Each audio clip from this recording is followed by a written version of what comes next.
इसको टेलीग्राम से लोड करोगे तो इसको हटा दोगे।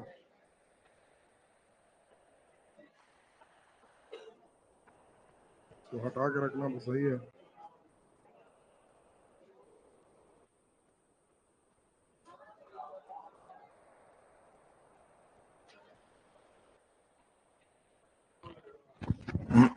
बैटरी बदला है? पीडीएफ हट गया होगा, नहीं हटा हुआ। चलिए ध्यान दीजिए।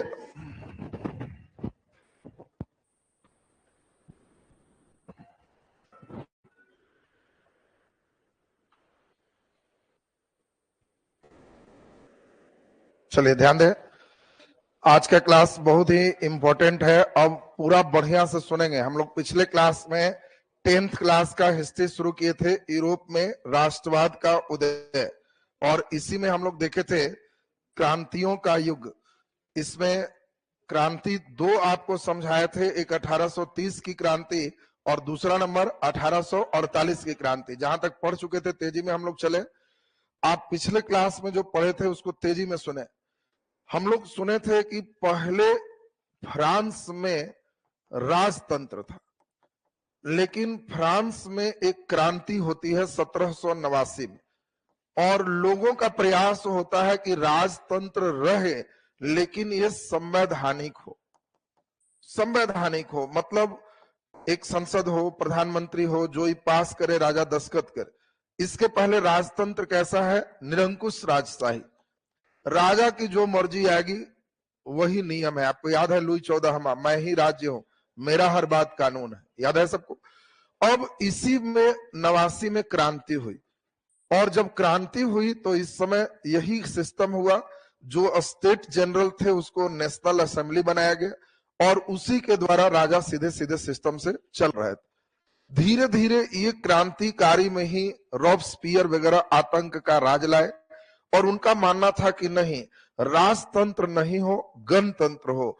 और यहाँ फ्रांस में पहले से बुर्बो वंश चल रहे थे, बुर्बो वंश को ही समाप्त कर दिया, यानी फ्रांस में बुर्बो वंश क्रांति से खत्म हो गया। धीरे धीरे इस क्रांति को प्रभाव में अपना ले लिया नेपोलियन बोनापार्ट। उसने क्रांति के उद्देश्य को ही भटका दी। लोगों ने कहा कि क्रांति था समानता, स्वतंत्रता और बंधुता के लिए, तो हम लोग समानता, एक समान कानून आ चुका है। स्वतंत्रता, हम लोग अब अपने से खुद से राजा बना रहे। बंधुता, हमारे देश के लोग सब एक साथ रहेंगे। और क्रांति अपने उद्देश्य को पूरा कर चुका है, और हम लोग को अब क्रांति खत्म करके शांति से जीना चाहिए। लेकिन नेपोलियन बोनापार्ट ने इस क्रांति को पूरे यूरोप में चला दिया, और धीरे धीरे देखते देखते लगभग यूरोप के सेक्शन पे कब्जा कर लिया। लिपजिंग की लड़ाई में इसकी पहली बार हार हुई, रूस से भी बड़ा बुरी तरह हारा था, याद है सबको। और तब हम लोगों को ध्यान है कि इसमें 1815 आते आते नेपोलियन बोनापार्ट को कहां भेज दिया गया? सेंट हेलेना द्वीप पे। कौन सी लड़ाई थी? वाटरलू की लड़ाई। और इस लड़ाई में नेपोलियन बोनापार्ट का कहानी खत्म हो। जैसे ही नेपोलियन बोनापार्ट खत्म हुआ तो 15 में फिर से जितने राजा थे वो फिर से रूढ़िवाद अपना लाना शुरू किए। मेन लीडर कौन था? तो ऑस्ट्रिया के राजा, और इस राजा का नाम क्या था? मेटरनिख। मेटरनिख ने जितने भी राजा बच रहे थे सबको अपना ऑस्ट्रिया की राजधानी वियना में बुलाया, और वियना सम्मेलन 1815 में इसने फिर से कोशिश किया, क्या? राजतंत्र फिर से लाए।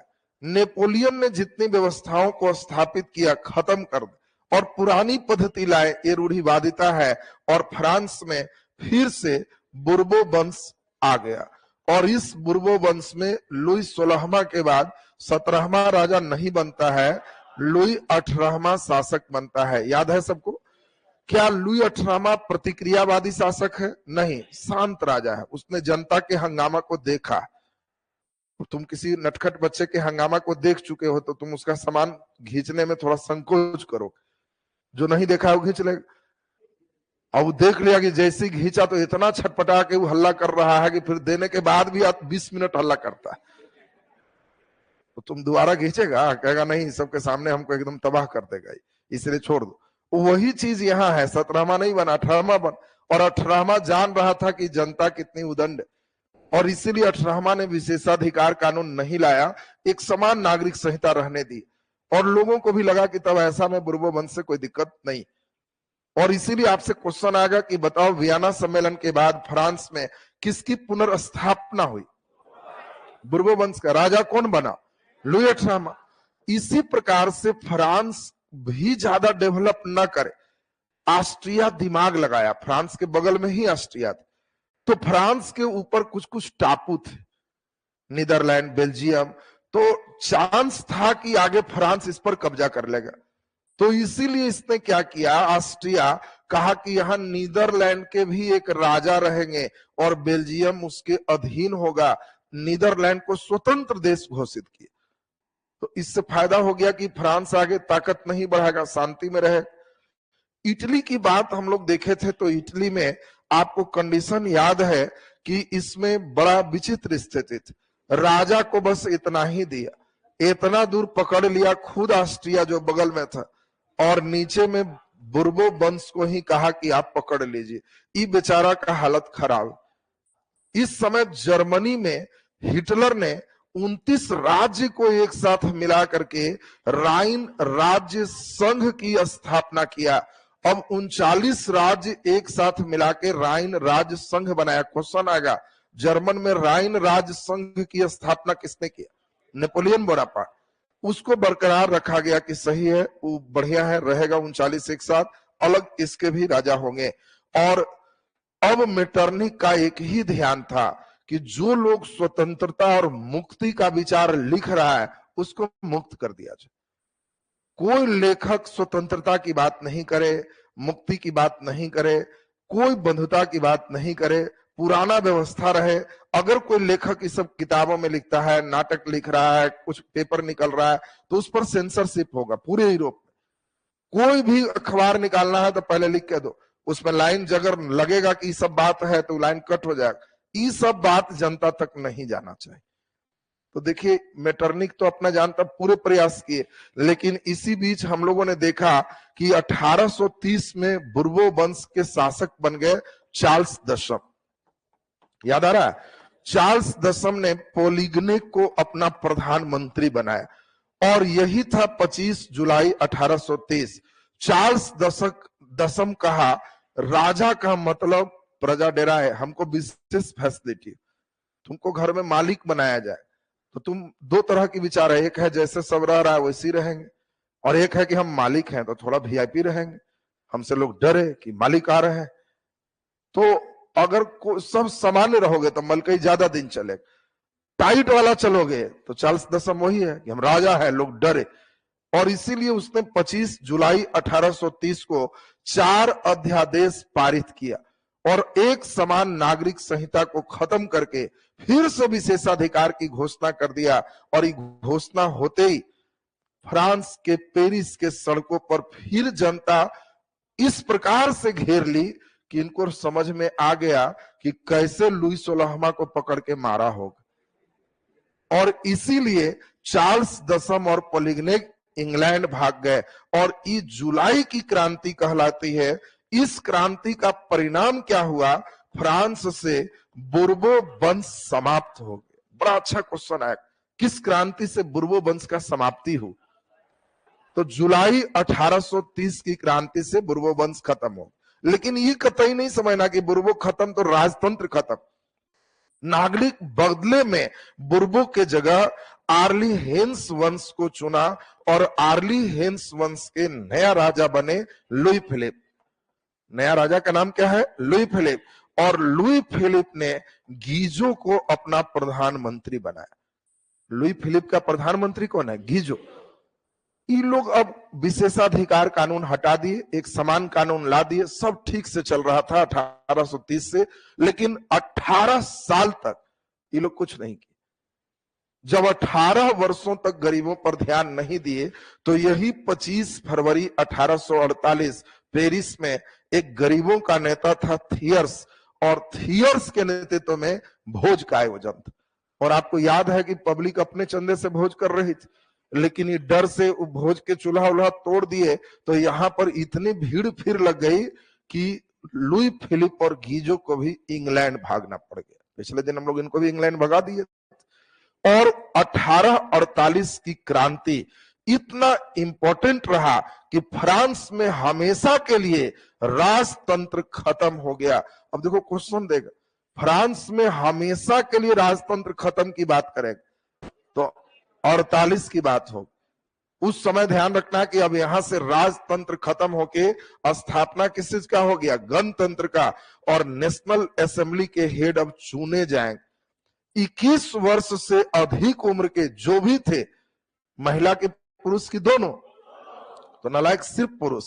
फ्रांस में महिला को कितना बाद मिला था ये तो पिछले दिन तुमको समझाए हुए थे, तब दोनों क्यों कर रहे?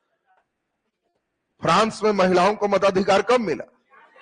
अब सोच लो, 1946 बोल रहा है, यहां पर अभी तुम चल रहा है 1848, यहां महिला भी शामिल कर दिया।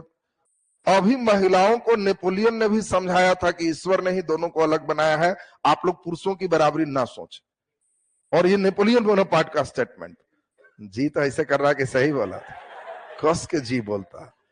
अब ध्यान से समझिए, तो अब यहाँ पे सिर्फ 21 वर्ष से ऊपर जो पुरुष हैं उनको मताधिकार का अधिकार मिला, और इस अधिकार से अब काम की गारंटी दी गई।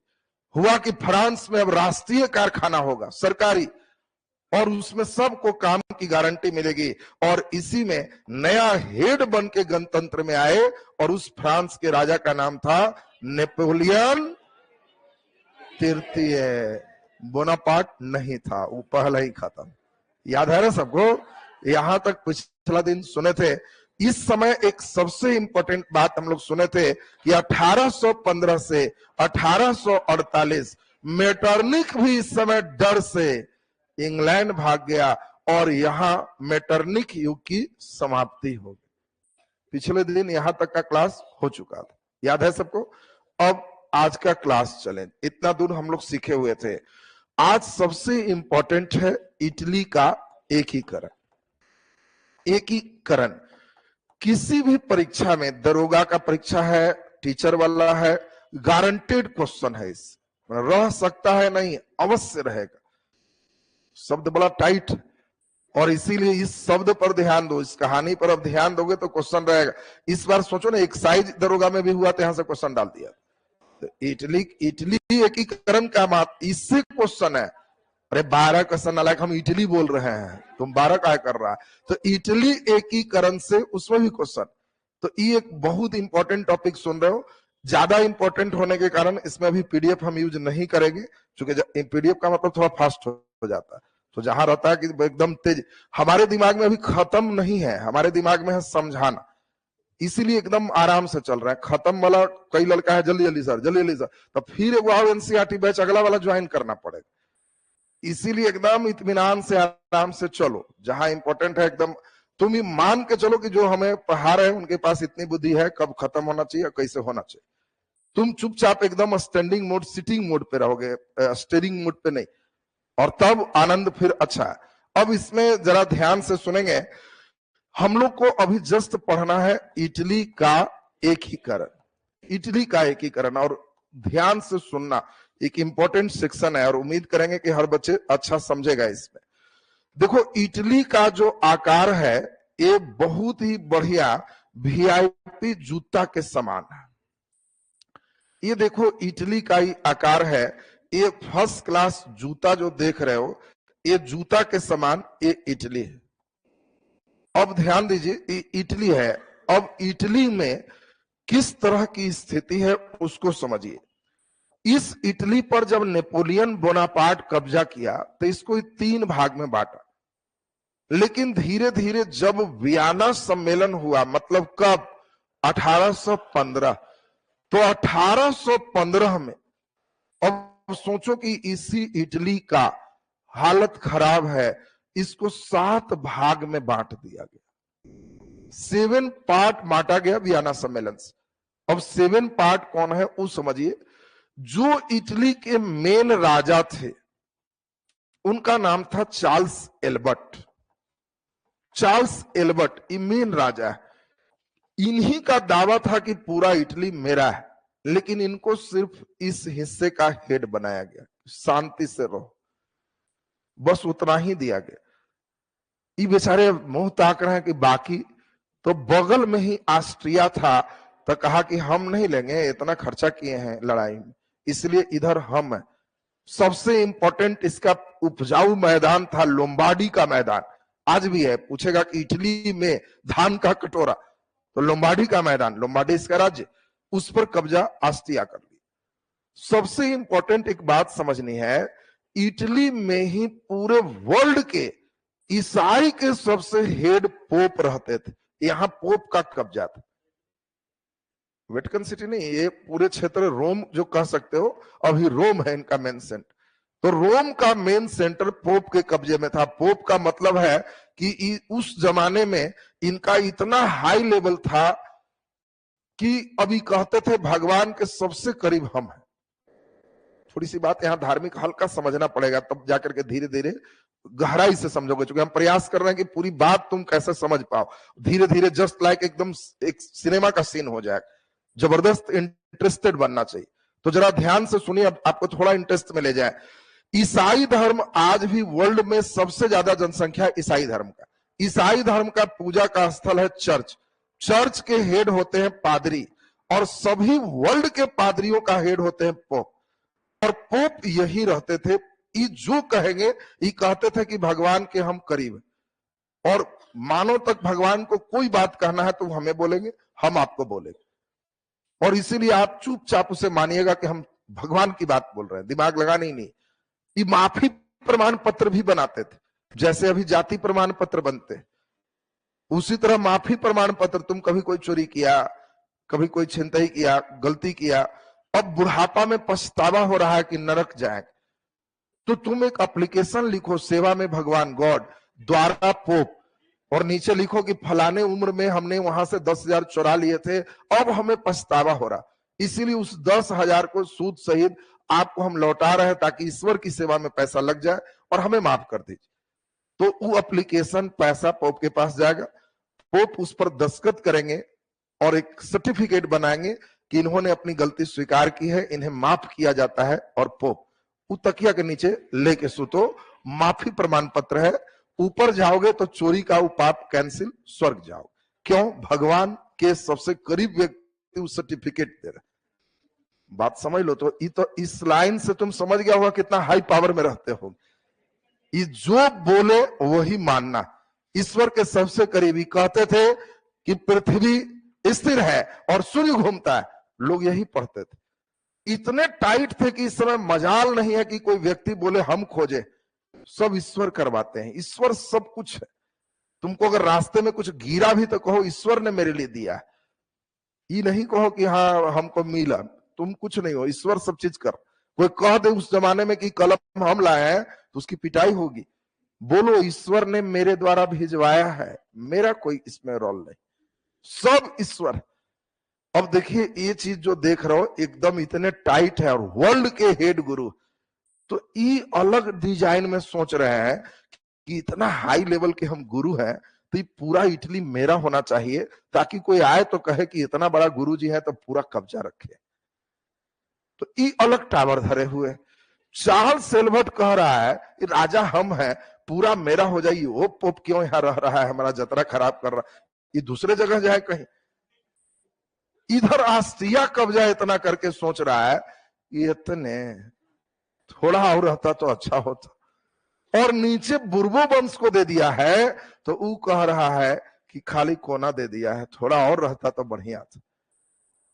सारा समस्या इटली में है। अब इटली समझने के पहले 5 मिनट आपका ज्यादा ध्यान चाहिए, तब इटली समझ में आए। किसी लेसन को समझने के लिए उसकी आत्मा है, और आत्मा नहीं रहेगा तो नहीं समझोगे। तो अब जो अभी समझाने जा रहे हैं उस पर ध्यान देना, थोड़ा कठिन सेक्शन। किसी भी चीज के एकीकरण, जैसे भारत में रह रहे तो तुम्हारी जिम्मेवारी है कि सरदार पटेल के एकीकरण पढ़ रहे हो, तो तुम्हें ये मालूम होना चाहिए कि कहां कहां एक कर रहे हैं। जम्मू कश्मीर तो तुमको पता ही नहीं है, एक कैसे होगा। सैन्य अभियान किए कहां, अब तुमको हैदराबाद पता ही नहीं है, तो हैदराबाद के निजाम को क्या समझो। उसी प्रकार से अब हैदराबाद जूनागढ़ नहीं जान रहे हो तो भारत का एकीकरण नहीं समझेगा। तो इटली के एकीकरण जानने के लिए तुम्हें इटली का राज्य समझना होगा, और इसीलिए 2 बार हम बोलेंगे, ज्यादा नहीं, 2 बार में सबका फुल टावर धरना चाहिए। इटली का ये एक बड़ा सा राज्य था, इस राज्य का नाम था पिडमॉन्ट। पिडमॉन्ट, ये नीचे थे, इसका नाम था सार्डिनिया। इसका नाम क्या है? सार्डिनिया। ये छोटा सा द्वीप था निस, यहां एक द्वीप था सेवाय। निस और सेवाय छोटे छोटे द्वीप है, ये बड़े द्वीप हैं सार्डिनिया। ऊपर कौन है? पिडमॉन्ट। यहां जो बगल में देख रहे हो ये बड़ा सा एक मैदान है, इसी का नाम था लोम्बार्डी। बड़ा उपजाऊ मैदान लोम्बार्डी का है।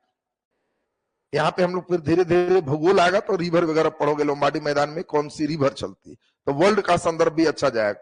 लोम्बार्डी के बाद यहां पर एक फिर राज्य है, इसका नाम है वेनेसिया। लोम्बार्डी के बाद कौन है? वेनेसिया।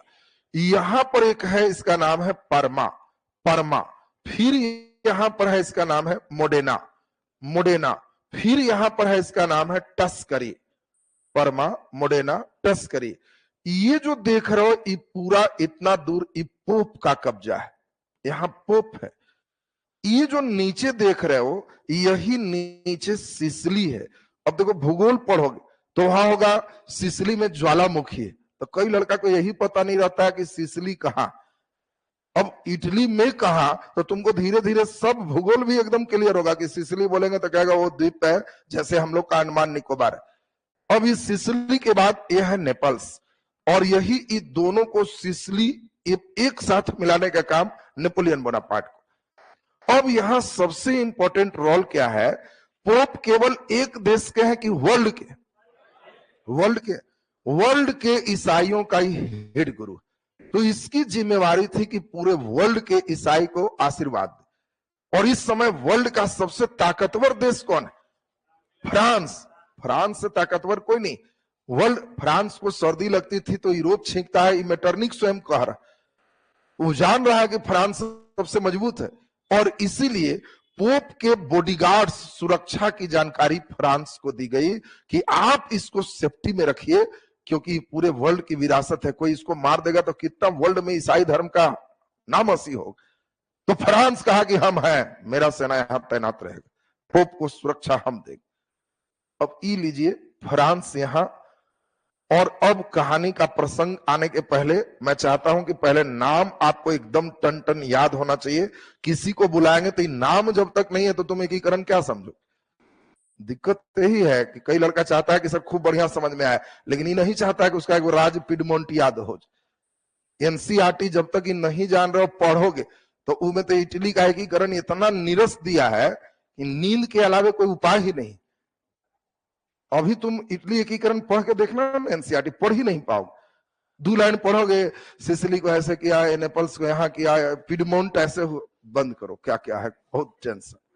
लेकिन तुम अब इस चीज को पढ़ने के बाद उसको पढ़ोगे तो कहोगे इतना शॉर्ट में दिया था, तो उतना शॉर्ट में तुम समझ नहीं पाओगे, इसलिए हमको लंबा थोड़ा करना होगा।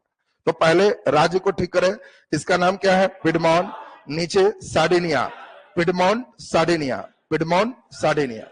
Lombardy, Venetia, Parma, Modena, Tuscany. Lombardy, Venetia, Parma, Modena, टस्करी।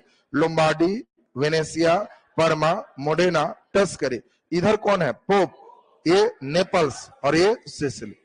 अब मिटाने का काम आ रहा है। नीचे सिसिली, उसके बाद नेपल्स, यहां पोप। बहुत सुंदर, बोलो ये पिडमॉन्ट, फिर सार्डिनिया, पिडमॉन्ट के बाद सार्डिनिया, ये लोम्बार्डी, ये वेनेसिया, यह परमा, यह मोडेना, यह टस्करी। सब हट गया। बच रहा है कि गया? निस्सवाय तो इतना छोटा है कि बेचारे को रहने दो। बोलो ई कौन है? Piedmont, Sardinia, Lombardy, Venetia, Parma, Modena, टस्करी, Pope, Naples और सिसिली। क्या कुछ टावर धर लिया है? अब हाँ, ये पूरा क्षेत्र जो हो गया ये पोप। ये तीनों परमा, मोडेना, टस्करी, परमा, मोडेना, टस्करी, परमा, मोडेना, टस्करी। तो परमा, मोडेना, टस्करी, ये है लोम्बार्डी वेनेसिया, लोम्बार्डी वेनेसिया, ये पिडमॉन्ट और ये Sardinia. Piedmont, Sardinia, Lombardy, Venetia, Parma, Modena, Tuscany, Pope, Naples and Sicily. ये बताओ एकदम क्लियर है। अब यहां से कहानी शुरू कर रहे हैं। अब बड़ा आनंद आएगा, पूरी कहानी को बढ़िया से सुनना है। तो सुनिए अब जरा ध्यान से। मैं चाहता हूं हर बच्चे का पूरा ध्यान बोर्ड पे आए।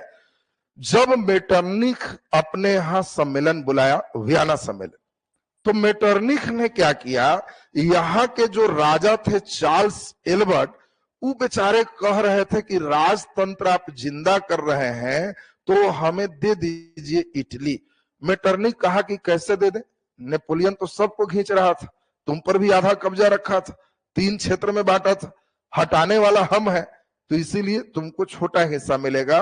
और ये केवल पिडमोंट सार्डिनिया जो देख रहे हो और नीस सेवाएं देख रहे हो, इतना ही का राजा चार्ल्स एल्बर्ट। यानी वियना सम्मेलन से चार्ल्स एल्बर्ट को कौन सा क्षेत्र मिला? पिडमोंट, सार्डिनिया, नीस और सेवाएं, बस इतना ही।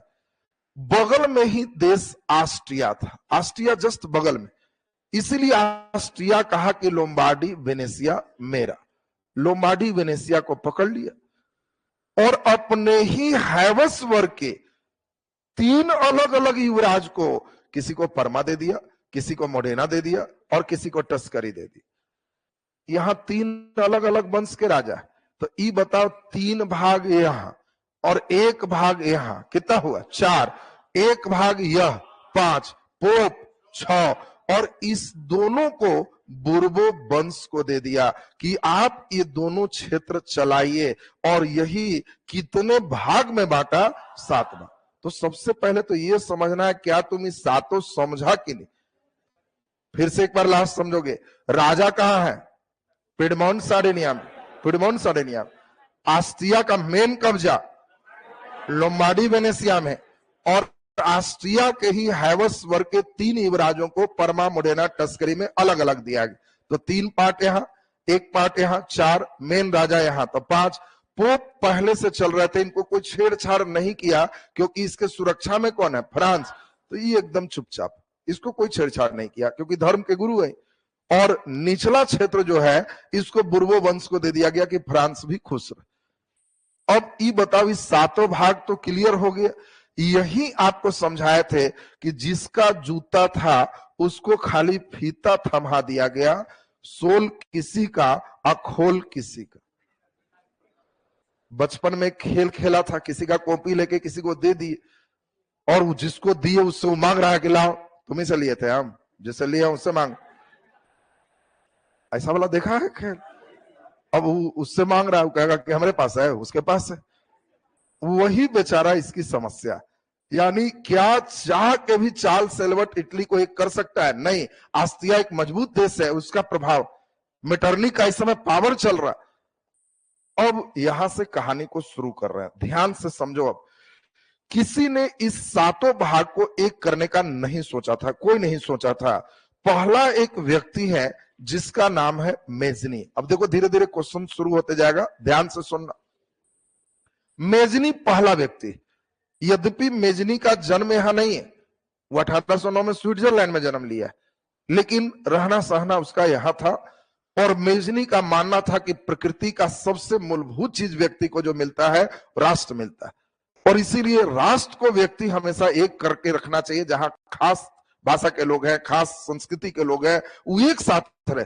वो बट के रह रहा है तो ईश्वर के साथ वो अन्याय है। वो ईश्वरीय जो हम लोग को पावर है, हम उसको यूज नहीं कर रहे। और ये पहला व्यक्ति है जो यहां से सोच रहा है कि पूरे इटली एक हो। इसीलिए तुमसे बहुत अच्छा ऑब्जेक्टिव आएगा, इटली के एकीकरण का अग्रदूत कौन है? मेजनी। सबसे पहले किसने सोचा? मेजनी। इटली एकीकरण की बात सबसे पहला विचार कौन दिया था? मेजनी। सब ये मेजनी की ही बात आएगी। लेकिन सबसे बड़ी दिक्कत क्या है? पिडमोंट सार्डिनिया का राजा कौन है? Charles Albert. मेजनी का लक्षण क्या है? ये भारी गणतंत्र का समर्थक, राजतंत्र के कट्टर विरोधी है मेजनी। तो अब तुम समझ रहा होगा, जो आदमी गणतंत्र, पब्लिक वोट से राजा बना है, तो उसको राजा से पटरी रहेगा कभी? राजा कभी चाहेगा भी नहीं कि हमारे यहां दर्शन दे, क्योंकि वो जान रहा है कि दर्शन देगा, भीड़ जुटाएगा और फिर कहेगा गणतंत्र। तो चार्ल्स एल्बर्ट इसको शुरू से हड़काए हुए। तो उस समय जो भी सेंसरशिप था, लोगों की आवाज दबाई जा रही थी, तो कई गुप्त संस्थाएं बन रही थी। उसी में एक गुप्त संस्था था जिसका नाम था कार्बोनारी। ये कार्बोनारी एक गुप्त संगठन है जो राष्ट्रवादी भावनाओं को प्रसार करता था, नेपोलियन की भावनाओं को फैला रहा था, दबाए हुए भावनाओं को उठा रहा था, लेकिन गुप्त रूप से काम करते थे, सामने नहीं।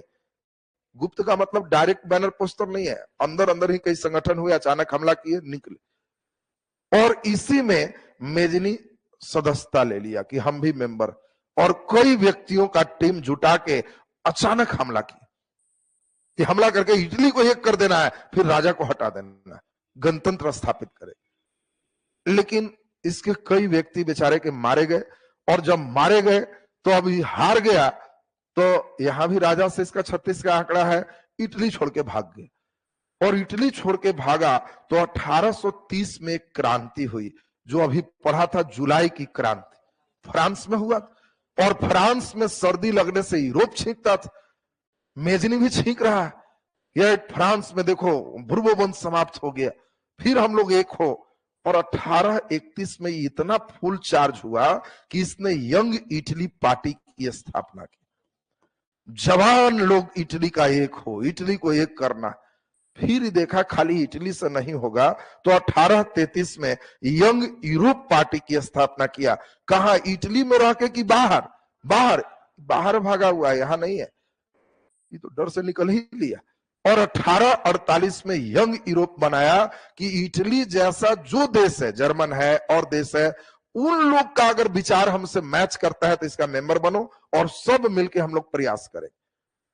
फिर कोशिश बेचाराई करना शुरू कर दी, फिर हल्ला हंगामा कुछ करे, 20 आदमी से हमला करे, 15 को मारा जाए, फिर भाग के देश छोड़ दे, फिर संगठित करे, फिर आए, फिर पिटा के निकल जाए। यही लक्षण बेचारा का चल रहा था। अंतिम फिर एक क्रांति हुई 1848। क्रांति इसलिए समझाया, जब फ्रांस में कुछ होगा तो पूरे यूरोप में लोग फॉर्म में आए। 48 के क्रांति में तो फ्रांस में राजतंत्र ही खत्म हो गया। अभी जस्ट हम लोग सुने थे, गणतंत्र की स्थापना हुई। मेजनी एकदम अंतिम चार्ज हुआ कि गणतंत्र, हम भी अब अंतिम प्रयास। पूरे लोग की सहायता से आस्तिया पर हमला कर दिया, और फिर हमला किया तो इसके कई लोग फिर मारे गए, और फाइनली फिर परमानेंट इटली छोड़ के भाग गया कि अब रहना मुश्किल है, इधर से भी हार जा रहा है। चार्ल्स एल्बर्ट हमको देखना ही नहीं चाह रहा, राजा नहीं देखना चाह रहा, फिर भी देखो इतना कर रहा। तो अब यहां से ऑब्जेक्टिव कई क्वेश्चन आएंगे। पहला क्वेश्चन आएगा, इटली एकीकरण के अग्रदूत कौन है? मेजनी। सबसे पहले कौन सोच रहा है एकीकरण? मेजनी। मेजनी किस गुप्त संगठन का सदस्य है? कार्बोनारी। ये दोनों भी गुप्त ही संगठन है, डायरेक्ट नहीं आ सकता। यंग इटली और यंग यूरोप, ये दोनों की स्थापना मेजनी ही नहीं किया। और 1831-33 डेट ध्यान रखना है। मेजनी फाइनली इटली कब छोड़ दिया? 1848 में छोड़ दिया। क्या मेजनी से एकीकरण हुआ? नहीं। मेजनी क्यों फेल हो? क्योंकि सबसे बड़ी दिक्कत थी कि मेजनी आदर्शवादी अधिक था, व्यवहारिक कम था। आदर्शवादी का मतलब होता है, कई लोग आइडियल ज्यादा सोचे रहता, प्रैक्टिकल बात नहीं सोचता, व्यवहारिक नहीं सोचता। उसको मालूम है कि आस्तिया इतना मजबूत देश है, और फिर भी 500-1000 आदमी जुटा के हमला कर दे रहा। गांव में दो तरह का लोग होगा, एगो आदर्शवादी, एगो व्यवहारिक। आदर्शवादी का मतलब क्या है? अब जमीन कोई उसका खींच लिया, उसको मालूम है कि वहां 100 आदमी अभी जुटा हुआ है, और फिर भी वो कह रहा, हाँ कैसे ले लिया, ठहरो, यहाँ चल गया लड़ने, उधर से टंगा के आया, लोग मारा उसको बहुत भरपेट। जब वैसा टंगा के आएगा तो समझ लेना कि बेचारा मेजनी है। आदर्शवादी प्रैक्टिकल नहीं है कि वहां क्या स्थिति रही होगी, अभी जाना ठीक है कि नहीं, हम कैसे दिमाग से उसको ठीक करें। दिमाग उमाग नहीं है, ऐसे कैसे होगा, गया और टंगा के आया, ऐसे होगा। यही हाल मेजनी का। तो अब ये आदर्शवादी और व्यवहारिक समझ रहे हो?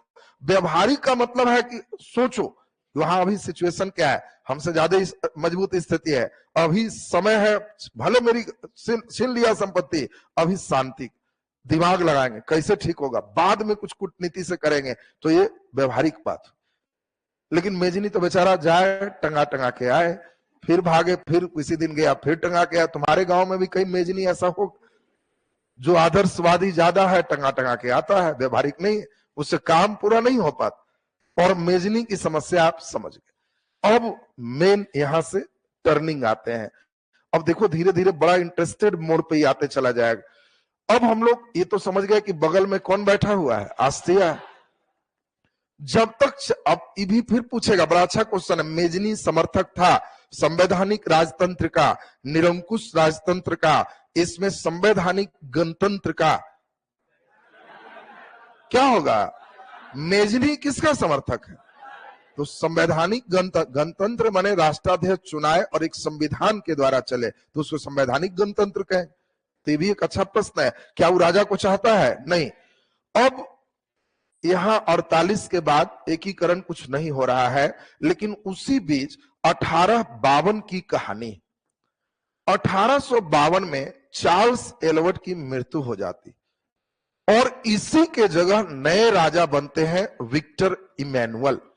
विक्टर इमैनुअल अब नए राजा, और विक्टर इमैनुअल को ही विक्टर इमैनुअल द्वितीय भी कहते, कई बार द्वितीय शब्द भी रहेगा। अब विक्टर इमैनुअल राजा कहां के हैं? पिडमोंट और सार्डिनिया, पिडमोंट और सार्डिनिया के राजा। अब विक्टर इमैनुअल जब राजा बना तो इसके दिमाग में भी है कि हमें इटली को एक करना है, लेकिन ये जान रहा है कि एक कैसे करेंगे भाई, इधर बहुत मजबूत देश, ऊपर से ऑस्ट्रिया के जस्ट बगल में देश कौन है? जर्मनी। जर्मनी के बगल में फिर देश कौन है? फ्रांस। यहां फ्रांस है, यहां जर्मनी है। अब इसको लग रहा है कि कैसे एक करें, तो ये अब नया दिमाग लगाता है कि हम तो राजा है, हम कुछ करेंगे तो डायरेक्ट हम पर ऑस्ट्रिया हमला करेगा। तो इसी कारण से हम एक ऐसा व्यक्ति चुन लेते हैं जो वही बोलते रहेगा, और कुछ होगा मामला खराब तो कहेंगे वो बोला है ना, हम डांट दिए हैं, सही हो जाए। कई बार होता है पार्टी वाले को कुछ बोलना रहता है ना, तो अपने नहीं बोलेगा, अपना वक्ता से कहेगा बोल दो, अब बोल देगा तो फिर उसके बाद कहेगा वो उनकी व्यक्तिगत राय है, फिर कहेगा आप शांत रहो, बुलवा दिए, जो कहना था हो। तो इस तरह की बात के लिए एक ऐसा व्यक्ति चुन रहा था जो राजतंत्र में भरोसा रखे कि लोकतंत्र में? राजतंत्र में भरोसा रखेगा तो उसको राजा चुनेगा, लोकतंत्र वाला को राजा चुनेगा? नहीं चुनेगा।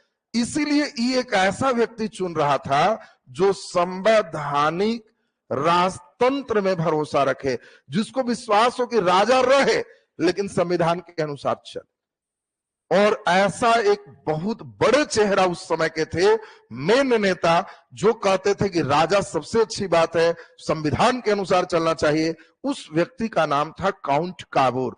और काउंट काबूर जो व्यक्ति है वो संवैधानिक राजतंत्र को मानता है, और इसीलिए 1852 में विक्टर इमैनुअल ने काउंट काबूर को अपना प्रधानमंत्री बना दिया। अब देखिए काउंट काबूर प्रधानमंत्री बन, और काउंट काबूर को चार्ज किया कि किसी तरह इटली एक करो। काउंट काबूर मेजनी जैसा नहीं है आदर्शवादी। कई व्यक्ति आदर्शवादी, सदा सत्य बोलो, और कई बार सत्य बोल के पिटा के चला है। अरे जहां प्राण बचना है वहां झूठ भी बोलो, ये व्यवहारिक हो। व्यवहारिक और आदर्शवादी का अंतर समझ में आया?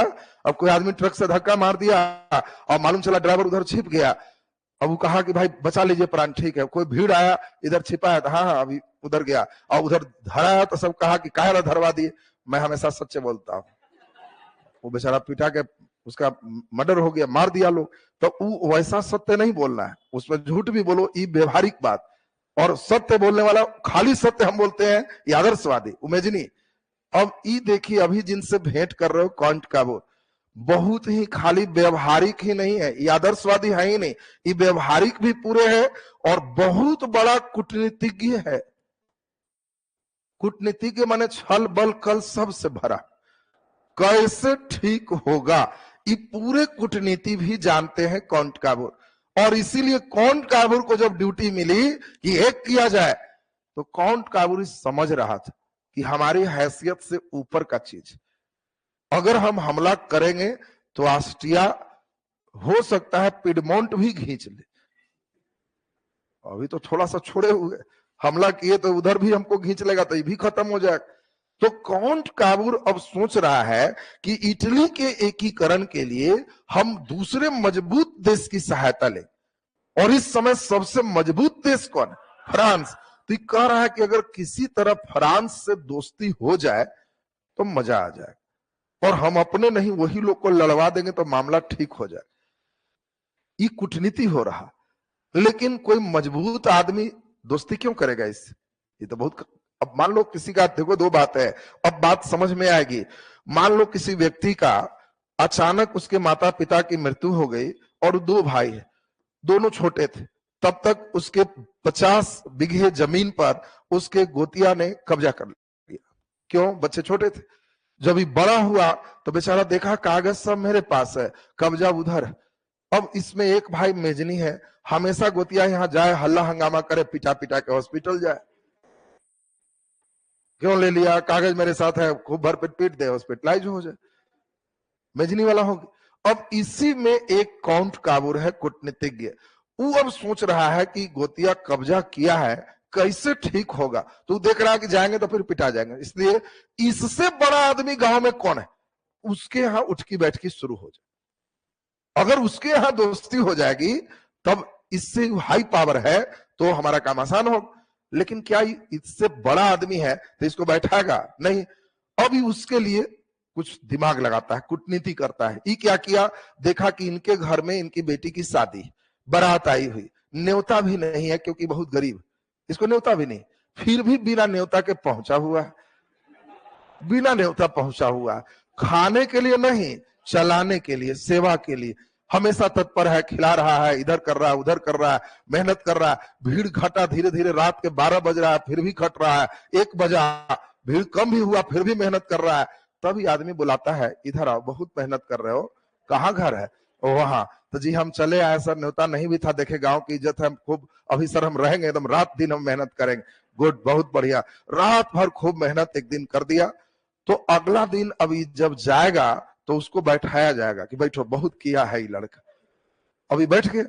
अब जब बैठ गया तब ये अपना एक दिन कागज लेके गया कि देखिए ना, 50 बीघा के बात है और उसमें हम चाह रहे हैं, कागज मेरे पास 10 बीघा आपको दे दे। हमारी दिल की इच्छा है कि 10 बीघा आपका, 40 ही रखें, लेकिन वो बिना मतलब कब्जा किया उसको कुछ नहीं देंगे। तो जैसी सुनेगा 10 बीघा तो इसका भी मिजाज कुछ डोलेगा, और वो कहेगा कागज है तो हाँ एकदम तुम सब सही है, तो हाँ एकदम सही है, हटाओ, इधर आओ। बुलाओ उसको, क्यों कब्जा करके रखा है, हटाओ। और नहीं हटा रहा है तो अभी इसको मारना शुरू कर रहा है। ये अंदर अंदर मुस्कुरा रहा है कि ठीक हो रहा है, अब लगता है मिल जाए। ये मामला समझ में आ रहा है? इसको कहते हैं कूटनीति। एक भाई बेचारा था मेजनी, टंगा के आने वाला। एक भाई देखो कैसा है काउंट काबूर, कैसा दिमाग लगा रहा, और इन दोनों को लड़वा करके और आराम से खेत खाली करवाया, 10 उसको दिया, 40 बिना लड़ाई टेंशन के इसका हो। बस ये कहानी सिर्फ इसीलिए सुनाए ताकि तुम अब काउंट काबूर की कूटनीति को समझ सको।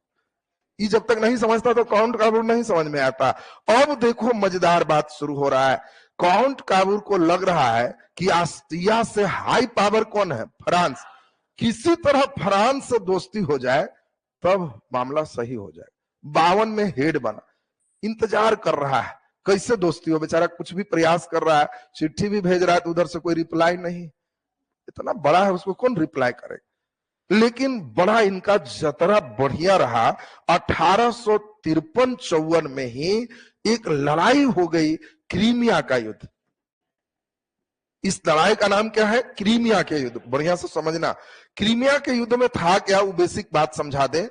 यहां पे हम लोग का देश अभी जस्ट हम लोग देखे, और वो देश अभी हमारा कौन है? फ्रांस।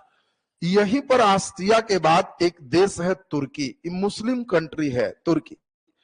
बगल में, तुर्की के जस्ट बगल में एक देश है रूस। यहां था क्या वो समझो। तुर्की मुस्लिम कंट्री था, लेकिन पहले यहां ईसाइयों का कब्जा था, और 2 बड़े बड़े ईसाइयों का यहां सेंटर था।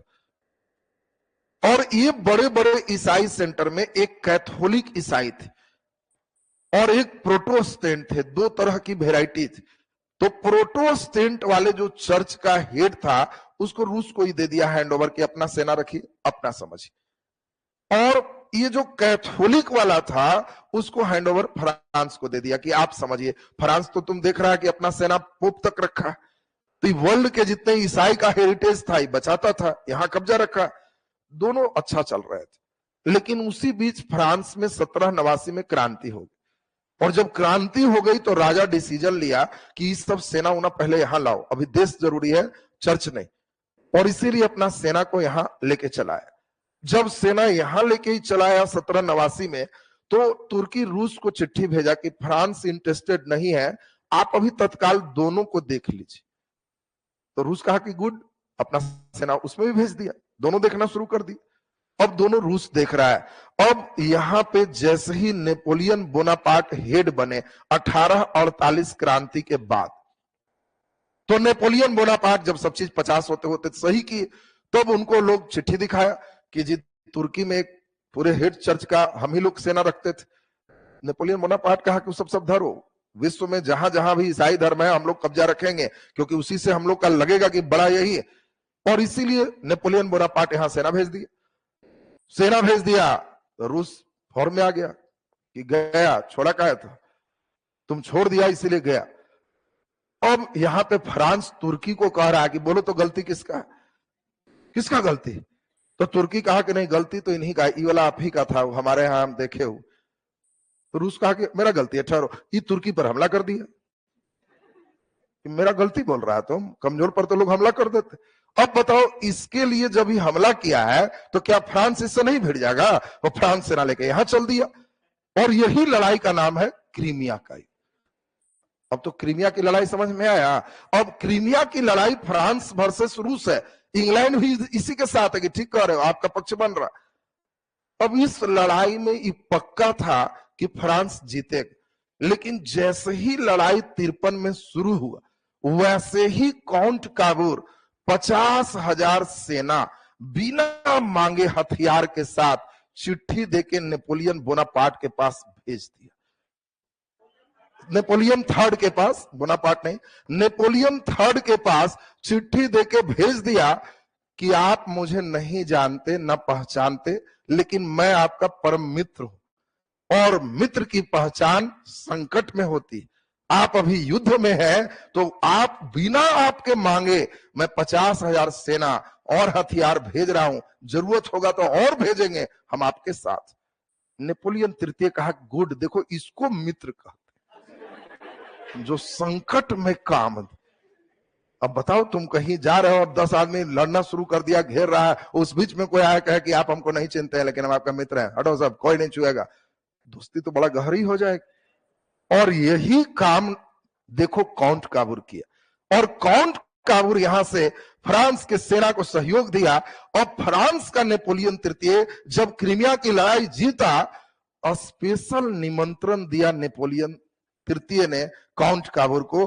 अब फोटो सोटो इसका इसके साथ हो रहा है, तो सैया भेल कोतवाल अब डर काहे का, बात समझ रहा है? अब इसके साथ फोटो सेशन होगा तो क्या ये अब ऑस्ट्रिया से डरेगा? अब तो ये एकदम फॉर्म में। अब नेपोलियन, ध्यान दीजिए, तृतीय के साथ जैसे ही काउंट काबूर मिला, इसने इटली की समस्या को यूरोप की समस्या बना दी। काउंट काबूर को नेपोलियन तृतीय ने आश्वासन दिया कि आप मुझे दुख के समय में काम दिए हैं, कभी आप पर कोई दुख आए हमको याद कीजिए, हम आपके साथ। बस ये काफी था ये फोटो सेशन। अब इस फोटो सेशन के बाद काउंट काबूर आया, अब बस अपने सेना को कहा कि जब मन करे लोमाडी तरफ फायरिंग करते रहो, मारो उसको दो चार सेना डेली मारो। क्यों?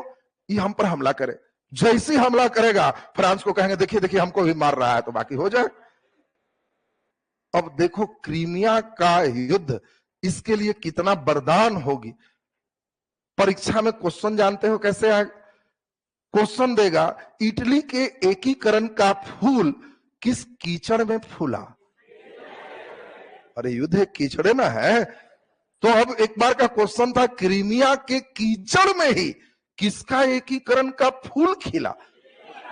लड़का बेचारा कीचड़े और फूल में डूब जा रहा। क्रीमिया के कीचड़, कौन कीचड़ है भाई, और इनमें फूल खिला, में फूल कौन, यहाँ फूल है इटली का एकीकरण, और कीचड़ यहाँ है क्रीमिया का लड़ाई। और क्रीमिया के युद्ध में ही अब एक इसको ऐसा अवसर मिला कि अब ये 54 के बाद फॉर्म में है, हमेशा हमला किया, अब ये जान के इसके सेना भी मरे तो बर्दाश्त करे, क्योंकि फोटो इसके साथ देख चुका था। 2 साल 3 साल 4 साल कितना बर्दाश्त करेगा। 1859 आते आते कहा ऐसे नहीं सुनेगा, हमला कर दिया। और जैसे ही हमला किया, फ्रांस को खबर भेजा, देखिए देखिए मार रहा, अरे हम हैं आपके साथ। पूरा सेना लेके फ्रांस पूरे ऑस्ट्रिया के साथ भिड़ गया कि हम आप संभालेंगे, आप साइड रही। तो क्या फ्रांस के सेना के साथ ही भिड़ पाएगा? नहीं। देखते देखते पूरा लोम्बार्डी खाली, वेनेसिया पर हमला। ऑस्ट्रिया कहा कि क्या हुआ, ये तो सब गड़बड़ हो जाएगा।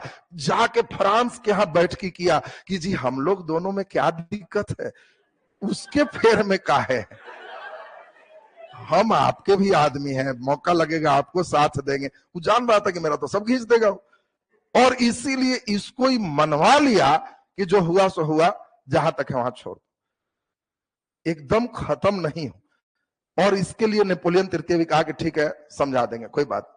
नेपोलियन तृतीय को लोभ भी दिया था कि आप हमारी मदद करेंगे तो नीस और सेवाएं आपको दे देंगे, और नेपोलियन तृतीय दोनों तरफ से रहा। और इसीलिए इसको कहा कि ठीक है हम रुकवा रहे हैं लड़ाई, लेकिन लोम्बार्डी दे दो उसको, लोम्बार्डी उसको दे दो, मेन क्षेत्र है। तो लोम्बार्डी मिल गया किसको? काउंट काबूर। काउंट काबूर कह रहा है कि जी वेनेसिया छोड़ दो, उसको रहने दो। तो जी ठीक है, तो उसका ये सबके जी भाई वंश है, तो ये वाला खींच ले, ये तो डायरेक्ट उसका नहीं ना है, तो ये तो भाई है तो ये खींच ले। तो नेपोलियन तृतीय हल्का इशारा दिया कि वहां पहले वोटिंग कराओ, जनमत संग्रह, तुम्हारे पक्ष में है तो खींच लेना। तो कौन देश के नागरिक नहीं चाहेगा कि वहां मिल, जनमत संग्रह करा करके, और सेना से परमा मोडेना तस्करी भी खींच लिया। और इस सारा क्षेत्र जो देख रहे हो, काउंट काबूर अपनी कूटनीति से सब एक कर दी। अब इधर एक नया व्यक्ति फॉर्म में आ गया। वो व्यक्ति कह रहा है कि ये ठहरो ठहरो, हम सही करते हैं। नाव चलाता था, और वो कह रहा है कि ठहरो, पूरा इटली अब एक करेंगे, पोप सबको मार के ठीक करेंगे। और वो नाव चलाने वाला लोग के सबका बैठकी बुलाया कि इधर आओ। उसका घर भी नीस में ही जन्म था। जब नीस पर फ्रांस का कब्जा हुआ तो उसने कहा कि मेरे जन्म स्थान को ही विदेशियों के कब्जा में दे दिया, ये बहुत गड़बड़ है। और लाल कुर्ती पार्टी बनाए, ऐसा पार्टी की बुर्बो वंश का जहां भी थाना रहे पूरे घेर के हथियार लूट ले। धीरे धीरे जितने बुर्बो वंश के पुलिस के पास हथियार है, इन लोग को मिल गए। अब तो ऐसा हंगामा शुरू होगा कि जबरदस्त आनंद आएगा अगले दिन। बात समझ रहा है ना? तो अगले दिन इटली का एकीकरण खत्म करेंगे। यहां तो क्लियर चल रहा है ना सबको, अगले दिन इटली एकीकरण लास्ट कर देंगे।